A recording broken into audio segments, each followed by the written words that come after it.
Welcome. In this video, we are going to make a simple compiler for a simple programming language. Alright. So I've got a Visual Studio Code project opened up over here. So it's an empty project. Let's start with a simple text file to explain stuff. Now, exactly, if you ever heard of making compilers and like general programming language design, you might have heard of various complicated steps. But just one thing, if you are designing the programming language in a certain way, we can skip a lot of steps and make it a lot simpler. Now, what I'm saying is, for example, in a normal programming language like Java or Python, well, how do we let's see an example of an expression, right? So for example, let's integer something is equals to, you can just write some complicated expression out here, right? And there will be operator precedence, then there will be function calls, things like, then there can be variables out there. And it's complicated.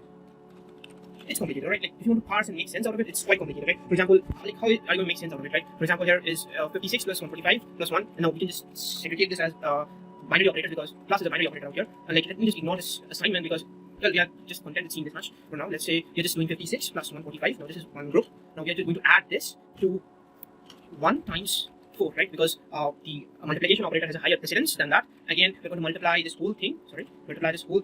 With the result of this function. We're going to call this function, and then we're going to multiply this whole thing. All right. So all these things are happening. Now we have to parse all this. That's quite a complicated thing. There are several methods of parsing this, but yeah, that's a complicated thing. Let's try to design a programming language in which we can simplify the parsing process and the compilation process as much as possible, so that it's easier to develop a compiler, as well as we're not trying to cut down on features of the language. Like we'll keep the language capable enough to do at least the most basic stuff. For example, writing several normal logic, and we want to do the most basic stuff at least, right? So let's implement it. For example, we are going to implement a stack-based language. What exactly I mean by a stack-based programming language? Well, the basic thing is we are going to have a stack, and we're just going to push items into it and do operations on that. Now, what exactly I mean? For example, let's say the syntax of the language is like, for example, this part is the stack, and let me just write a simple code up here. For example, if we write a number, the number is going to be pushed onto the stack. For example, this will be 4584. All right. Now, the number is pushed into the stack. Now, if I add another number, say 2, the number 2 is going to be pushed into the stack. Then, if I just add an operator, for example, if I add a plus operator, what will happen is these two numbers will be popped out of the stack, and we'll add these two numbers and we'll push 4, 5, 8, 6 onto the stack, right? In this way, we can see that the entire operator precedence is gone. Well, things are getting a lot more simple. Now, let me show you another example of how things are getting more simple. For example, function call. Normally, a complicated function call, a nested function call will look like something like function 1, and then something like some parameters, and then another nested function, function 2, then some other parameters, and again a function 3. Right? This is complicated. Now, how exactly are we going to write something like this in our stack-based programming language? For example, let's say the syntax to call a function is writing the function name, say function 1, and calling writing the keyword call. All right. So function 1, what will this do? Will push the ID of function 1 onto the stack. For example, if function 1 has ID some 1, it will push onto the stack. When call is encountered, it will pop the ID of the function. For example, here function 1 is ID is 1, so it will be popping out 1 and calling that function respectively. So how are we going to write this into the stack? And also about the parameters. Now we can need to have a convention of how we are going to push parameters onto the stack to pass it into the function. Because in a stack-based programming language, we are not having function calls like this with like the parameters in the brackets. So we have to push it into the stack and to take it out from the stack, pop it out from the stack in the function itself. Alright. So this is actually what happens internally when we compile this type of code, because this or rather sometimes it gets optimized when moving to registers and stuff. But yeah, let's ignore it for now. First, let's see how we can translate this function call statement into a stack-based language. Let's say for the convention for pushing items into the stack is we're going to push items from left to right. Alright. First, this parameter is going to be pushed, then this parameter is going to be pushed. Right. So we need to push 4 out here, and let's say this entire thing is there. Alright. Let's copy it for now. Now this is for simplification. Alright. Now then this, and then we'll call function 1, and then we just do all. Alright. Now we have to do the same thing recursively for this too. How do we do that? Now we just push 45 out here, and let's just do it separately first. Right? Now how will we simplify this statement? 45, then function 3. Alright, function 3. Then we just do something like here. Alright. Now how we are going to simplify the statement? Now function 3, 45, function 2, call. Alright, this is how we are going to do this. Then how will we simplify this? In the same way we can just do this. 3, function, and call. Right. Now if we put it all together, we can see 4, and then this. We are going to take this and this. So what will exactly happen is when we are doing 3 func call, it's going to call function 3 with the parameter, or call function with the parameter 3. Alright. So what will happen is if the function is supposed to here in this case, you can see the function is supposed to return something because we're passing it to a different function. Alright. So it's supposed to return something. How it's going to return is it will push the answer or the value it wants to return into the stack. Right.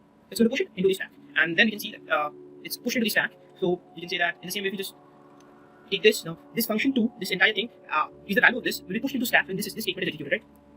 The value of this thing will be pushed into the stack when this statement is executed, right? So we can just, and here we just need to push that value into the stack, so we can just replace this out here. Same thing for function 3 out here, right?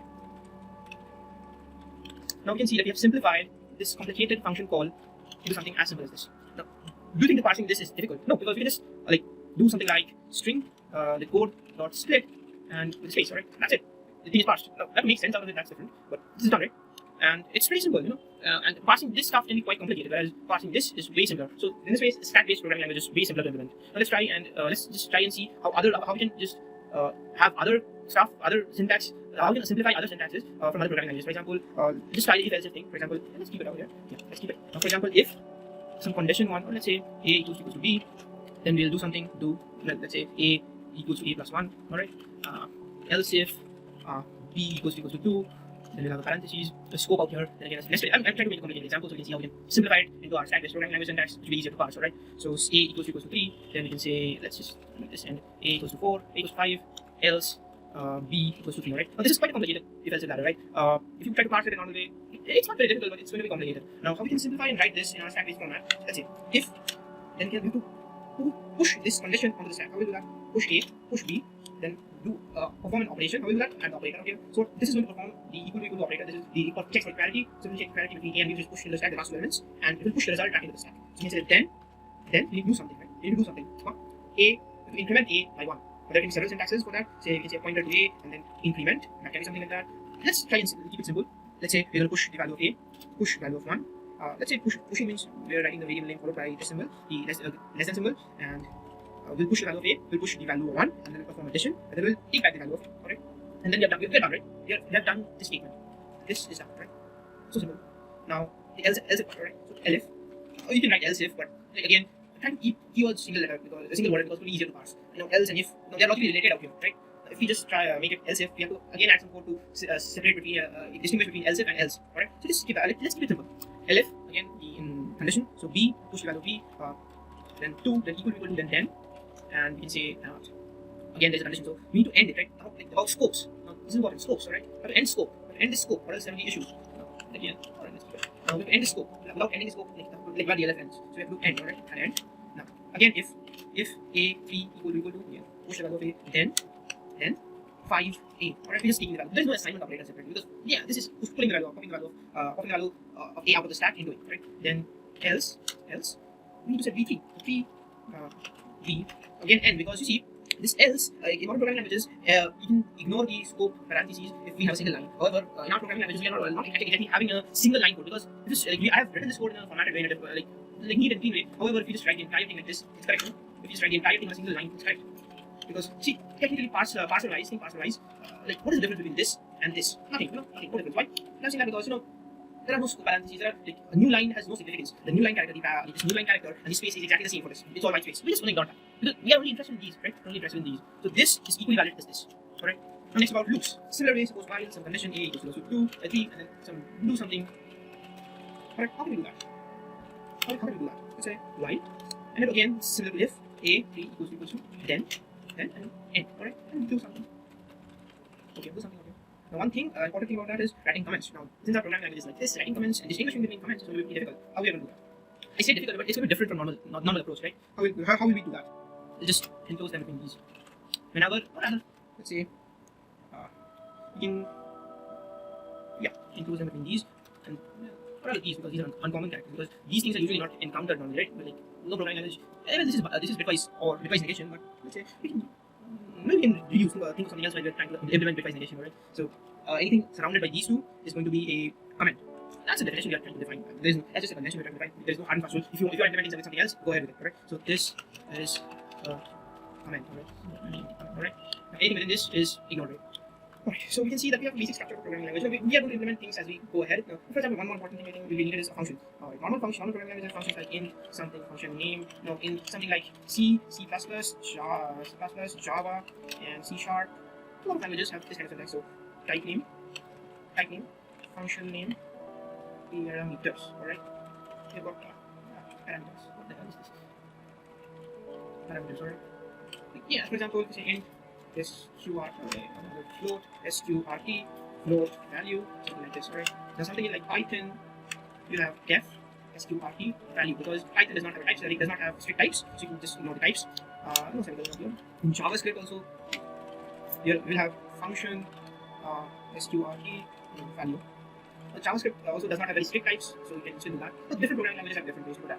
In our programming language, stack-based programming language, as I said, and you can understand by seeing the convention of how I'm calling functions up here. Alright, how I'm calling functions up here, these things, or specifically this one, usually. We don't exactly have this kind of parentheses. And functions don't take functions don't necessarily take this implementing these arguments in parameters is not really necessary for a programming language. No, because everything is the state of the stack, right? Everything is the state of the stack. So you may or may not want to extract those out of the stack, right? So how are we going to operate with it? Let's see. So in our programming language, say a function, let's say func because short and steady. There I'm ignoring def because we might use def for something like variable definition or something like. Let's just keep it okay. Func because it's strictly function. I think it's for something. Func is also there in Rust or Go. I'm not very sure. I think it's Rust. Right? Func, and we write the function name here. Function name say sqrt. No, we don't exactly need a parameter list and end. Right? Now let me code out here. The code will be out here. And how are we exactly going to get the value of a? So this is going to do a float is suppose a is a float variable. Now declaration of variables we're going to do a bit later, but just after this. So let's see. Let's suppose a is declared. Let's a is a float variable. Alright. So a we have taken the value of a. That's it. Value a is a bit ambiguous because it was pushed into the stack out there when we are calling. I mean, how will we call sqrt? We'll push. Suppose we want to find the square root of 9. So push 9 into sqrt call. Exactly this syntax. Correct? The syntax. Now, this is interesting, you know. We're just pushing it out here as a normal value in the stack. This can be a result of function call. This can be anything. This can be anything. Suppose I'm just calling it some other function, func call. Now this func does not take any parameters, so I'm not pushing anything before it. I'm just calling it, and I'm passing in the value returned by func to sqrt. This can not do. Let's just do 9 input. This. So where exactly is the value of like how exactly we're going to use the value? Pull it, pop it out of the stack, right? Now how are we going to return a value? That's so simple. Now value, easy, right? Very easy. Now exactly, if you think properly, we don't have a strict address. We don't have strict types. It can be float. Now this sqrt can return a float, can return an integer depending on this code. Like there's no strict return type. There's no strict parameters. That's we can say feature also. Now we can see we have a structure of the functions. Now let's just try and define the structure for declaring variables. Variables, we need 3 types of things. First, we need a variable, normal like primitive types, int, float, double. Then we need your string. Now we need some way to handle string. For example, in C, we can handle string by raw character pointers, and then we are doing several operations on the string. We can also need some way to have structs or something similar to structs. I'm not going for an object-oriented programming language. It's simple function-oriented programming language, so no need of classes and stuff. But yeah, structs are needed because it's very useful. However, we are not going to implement structs yet. We will have them at some point. Next is arrays, and lastly, we have got dynamic memory. Now these two are an array will be a collection of a lot of primitive data types, and a dynamic memory also we are not going to implement it just yet. It's going to be dynamically allocating memory within the program. Like for example, in C, what we do with malloc. Alright, in Java or in C# we have a new operator, and in C++ too, new some class. Alright, we do this. So this is allocating a new memory block, right? However, we are not having a garbage collector programming language. We are having a simple select language, so we will need to freeze that too. However, we are going to go to this a bit later. Let's see how we are going to declare normal variable. So deck, then there will be the variable name, for example, or other variable type. Now variable type supported with the float. That is a 32-bit floating point number with no double, or rather we are only going to support double. Because floats. Okay, we have to make it simple, no complicated stuff. Double. We are going to support something called integer. Now integer is not like C or something like C or C++ Java make a 32-bit integer. This is going to be a C integer, and it's going to be signed all the time. No unsigned integers are strictly not supported, and there is going to be a boolean. Now booleans are optional. Let's ignore it because we can make integer do the purpose, like fulfill the purpose of boolean in our programming language. Then we are going to have a pointer. Pointer is, or rather let's make it with integer itself because it's a 64-bit number, so we can have 64-bit pointers, and they're targeting 64-bit system only. Right? Now, yeah, exactly, this is it. And a character. Character is obviously character. And we'll have pointer is, we'll define it. Right? Define the variable, deck, then the name of the variable, for example, age, and then the type of the variable. What can we type? Say double. Alright, double. Deck, how are we going to declare pointer? Age, deck, p. Or deck v. Correct? Making it simple now. We could have easily done something like deck double pointer. That's easy for ease of use of a programming language. However, we are trying to make a simple programming language that can be compiled easily. So we are going to have deck v, deck p, age. Again, it's a double pointer. That's important, you know. Deck p is going to declare age as a pointer. That is internally an integer. However, we need to provide the type because this type is what the pointer will be of this type. You know. Again, deck p, deck v. Deck variable is deck v is deck variable. Deck p is deck pointer. Again, deck array. Deck array is going to declare a static array. What exactly will be a static array? A static array is, let's say numbers, and we need to have the type, say integer, and then we need to have the count. Count, I mean 65. An array worth of 65 integers worth of data. Now, how can we declare a string buffer? For example, let's see, char or whatever buffer 4096. This is a regular string buffer. You can see. How can we declare that in a language with this syntax? Think about it.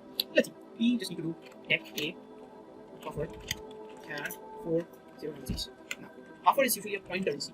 Alright. The same is going to be applicable for this. However, this will be 65 inches declared pre-allocated. However, this is just going to be a pointer. However, this is just going to be a pointer, but this is going to be 65 integers worth of data pre-allocated, and you won't need to feed it because yeah, it's automatically feed. Like it will be pushed onto the stack. So this with this we come to an end of these things now.